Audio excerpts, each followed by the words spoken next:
할렐루야. 주님의 은혜로 오늘도 함께 말씀을 나누면서 은혜 받고 우리 삶의 도전을 함께 나누는 시간 되기를 간절히 원합니다. 오늘은 빌립보서 1장 15절로 21절의 말씀을 배경으로 이유 있는 기쁨이라는 제목의 말씀을 나누고자 합니다. 성경 말씀은 여러분이 각자 시간을 내어서 읽어주시길 바라며 함께 말씀을 바로 시작하도록 하겠습니다. 지미 핸드릭스라고 하는 유명한 록 기타 연주자가 있었습니다.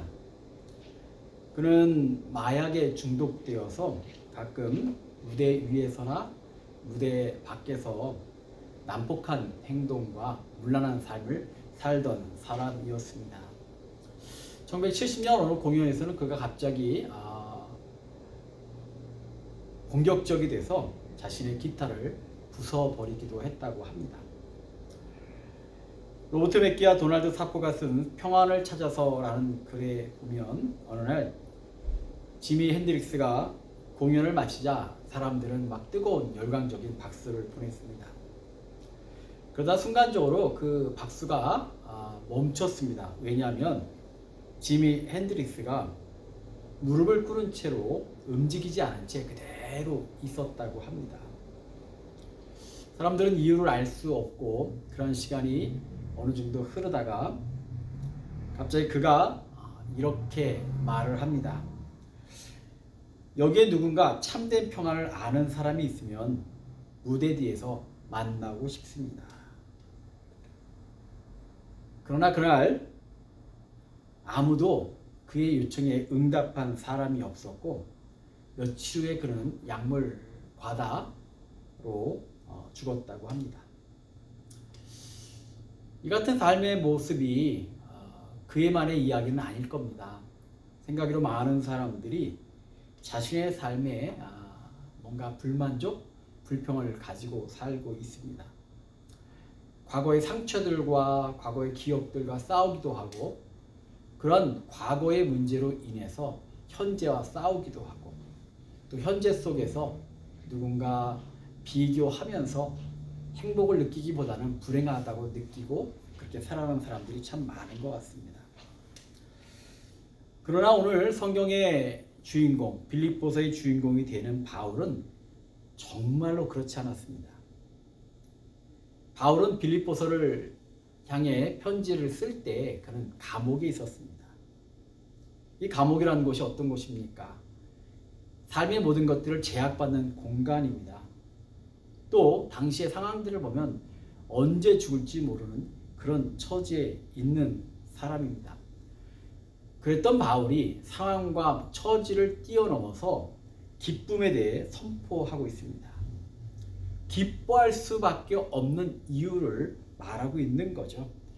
오늘 바울이 말하고 있는 기쁨의 이유 있는 기쁨을 함께 나누면서 우리가 삶이 어떻든 간에 우리 삶 속에서 정말로 기뻐할 수밖에 없는 기쁨의 이유들을 발견하시고 정말 우리 삶 속에서 주님이 주시는 그 기쁨과 성령께서 깨닫게 하시는 참된 행복의 많은 사람들이 여러분 가운데 있기를 간절히 원합니다. 첫 번째로 바울이 기뻐할 수 있었던 이유는 자신이 갇혀 있었던 것을 기뻐했다라고 하는 놀라운 사실입니다. 사람에게는 전화위복이라고 하는 얘기가 있지요. 가끔은 정말 아니다 싶은데 오히려 그것이 기회가 되거나 더 좋은 쪽으로 이루어지는 일들이 있습니다. 바울이 그랬던 것 같아요. 그는 감옥에 갇혀 있었습니다. 행동의 제약을 받고 어떻게 보면은 마음껏 정말로 아시아와 유럽을 뛰어다니던 그가 감옥에서 꼼짝도 못하는 삶을 살고 있었는데 그가 기뻐할 수 있었던 이유는 그가 그 감옥에 있을 때 복음을 전할 수 있는 사람들을 만날 수 있다라고 하는 겁니다. 그들은 바로 누구냐면 감옥을 지키는 군인들이에요. 그 군인들에게 그는 복음을 전하면서 너무 기뻤습니다. 왜냐하면 군인들은 한 곳에 머물지 않았습니다. 때가 되면 부대를 옮겼고 지역을 옮겼어요. 그래서 바울은 그런 생각을 했던 것 같아요. 내가 누군가 단 한 명만 예수를 알게 하고 믿게 한다면 그로 인하여서 정말로 수많은 군인들, 수많은 사람들에게 예수를 전할 수 있는 놀라운 기회가 주어졌다. 그렇게 바울은 믿은 거죠. 생각해보면 바울은 복음을 전하기 위해서 얼마나 많이 돌아다녔습니까? 안디옥 교회를 중심으로 해가지고 소아시아와 유럽과 터키와 그리스와 많은 곳을 다니면서 복음을 전했는데, 당시 생각해보면 뭐 오늘날처럼 비행기를 타고 가는 것도 아니고 교통편이 좋은 것도 아니고 늘 힘들게 다니면서 복음을 전했어요. 그런데 감옥에 갇혀 있지만 오히려 그곳에서 누군가 한 명에게만 복음을 전할 수 있다면 오히려 이로 인하여서 수많은 사람들에게 복음을 전할 수 있는 기회가 된다고 하는 사실은 그에게 감옥이라는 곳이 끔찍한 곳이 아니라 오히려 축복받은 곳이고 복음을 전할 수 있는 그의 궁극적 삶의 목적을 이룰 수 있는 그런 공간이 되었던 거죠. 그래서 그는 기뻐했던 겁니다. 바울의 이 같은 고백은 당시 크리스찬들에게 굉장한 용기를 주는 이야기입니다.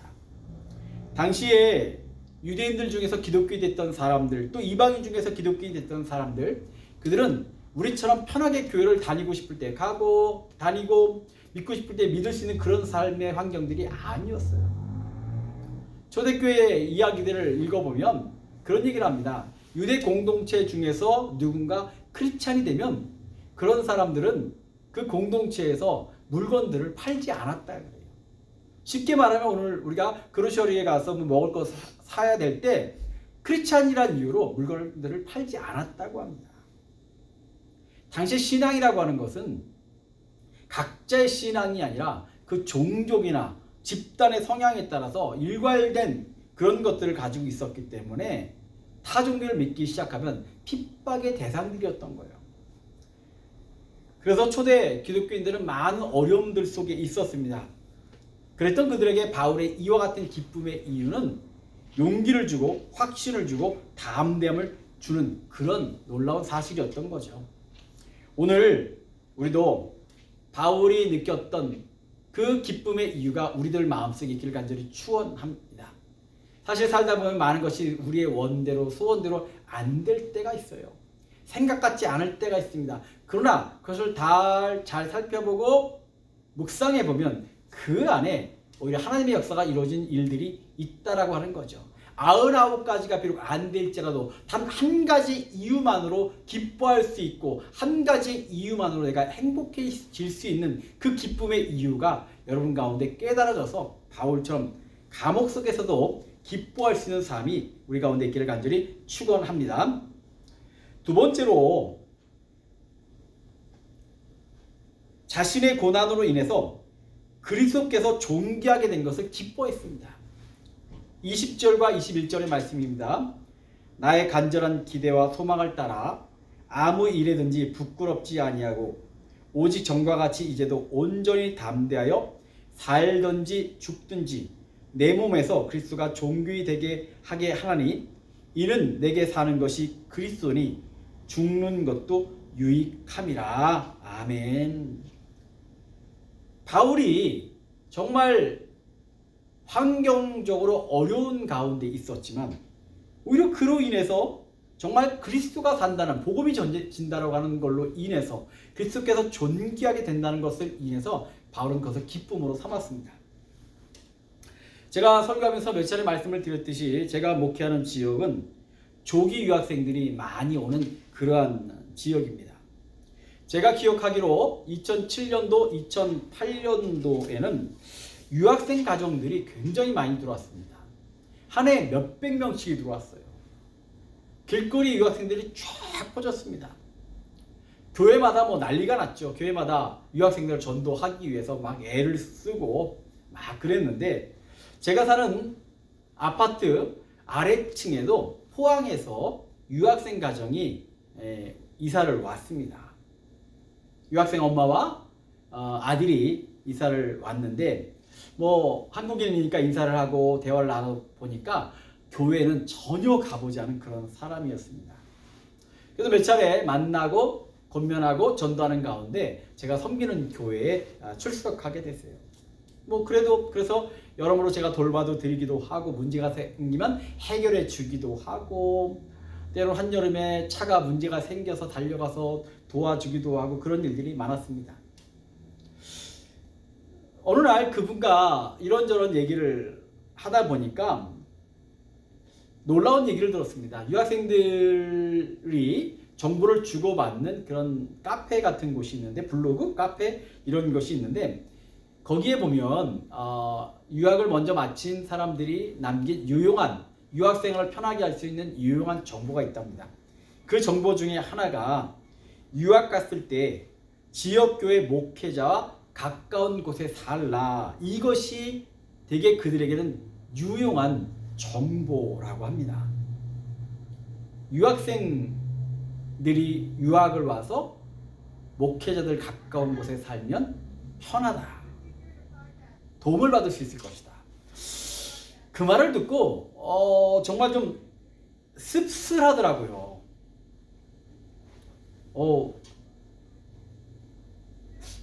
그런 정보가 돌아다니는구나.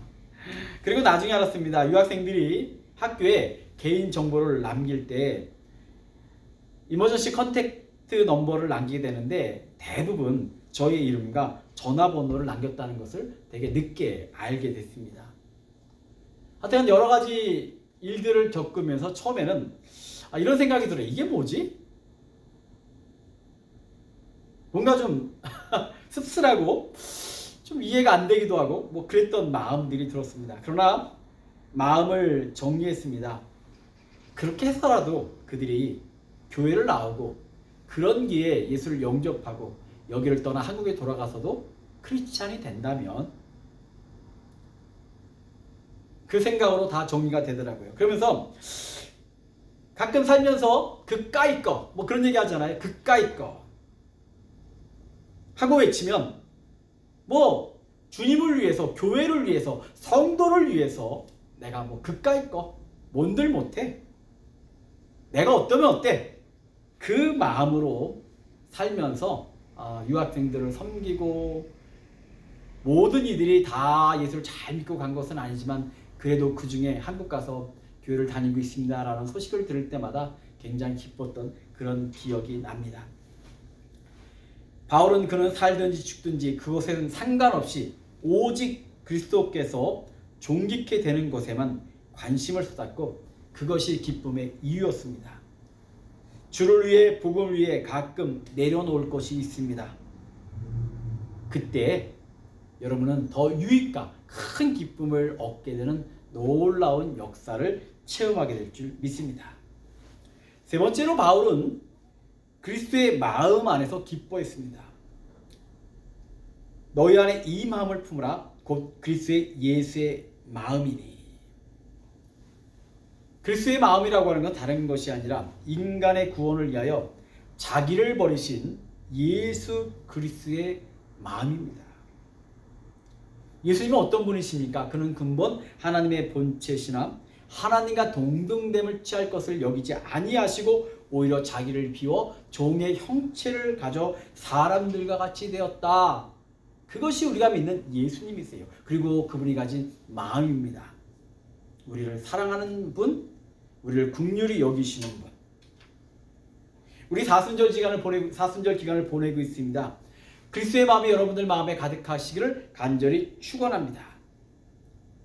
그리스도의 마음을 따라 우리가 이 기간에 주를 위해 헌신하고, 교회를 위해 헌신하고, 성도를 위해 헌신하고 그리스도의 마음을 따라가게 된다면 정말로 주님이 주시는 그 마음으로 충만할 때 우리가 낮아지고 희생하는 것 같으나 천국의 기쁨이 여러분들 가운데 가득하게 될 줄 믿습니다.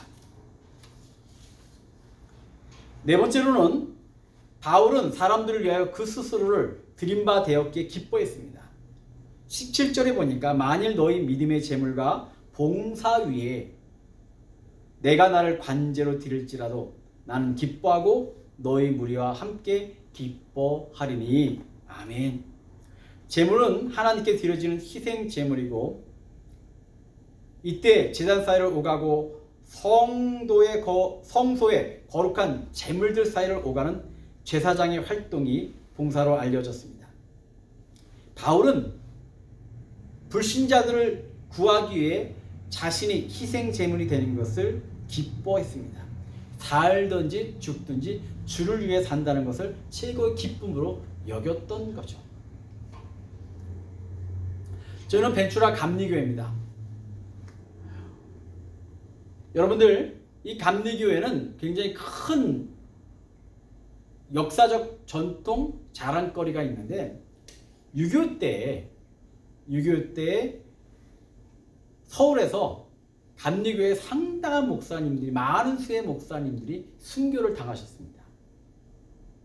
대부분 도망치고 살기 위해서 급급하던 그런 시절에 감리교회 목사님들이 같이 모여서 회의를 하는 중에 어떤 원로 목사님이 내가 교회를 지키겠노라고 하는 그 결연한 고백 속에 많은 목사님들이 더불어 동참하셔서 정말 6.25 때 공산군에게 많은 분들이 순교를 당했다고 합니다. 그래서 제가 섬기던 서울의 보문제일교회 앞에도 전준규 목사님의 순교비가 이렇게 놓여져 있어요.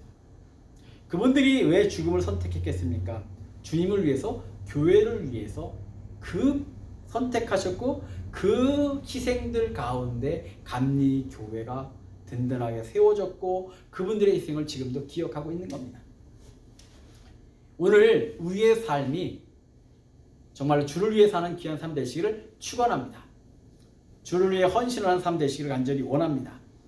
벤추라교회 모든 성도가 모일 때마다 주를 위해 살고자 하는 그 마음들이 가득해짐으로 말미암아 우리 교회가 정말로 하나님이 주신 능력과 권세로서 세상 가운데 당당하고 부흥하고 이 시대를 앞서가는 놀라운 은혜의 역사를, 기적을 체험하는 우리 모두가 되게 될 줄 믿습니다. 함께 기도하겠습니다.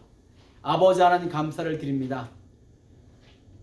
저희들은 때때로 우리의 지금만, 이 순간만을 바라보며 원망하기도 하고 불평하기도 하고 낭망하기도 하는데 저희들의 마음속에 바울의 믿음과 그 영적인 지혜를 허락하여 주시사 우리의 삶이 얼마나 기뻐할 수밖에 없고 감사할 수밖에 없고 행복할 수밖에 없는 존재의 삶을 누린다고 하는 것을 깨닫게 하옵소서.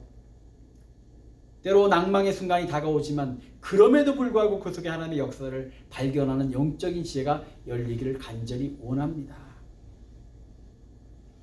때로는 앞이 안 보이는 태풍이 우리를 가로막지만 태풍보다 더 크신 하나님의 능력을 믿기에 그 가운데 담담하게 주를 바라며 기도하며 의지하는 저희가 되게 인도하여 주옵소서. 주님만을 바라고 주님만을 소원하는 주의 백성 되기에 우리의 삶에 많은 태풍과 환란이 올지라도 바울처럼 기뻐하며 즐거워하며 주로 인한 행복이 가득한 삶 되게 역사하옵소서. 이 모든 말씀 예수 그리스도의 이름으로 기도드렸사옵나이다. 아멘.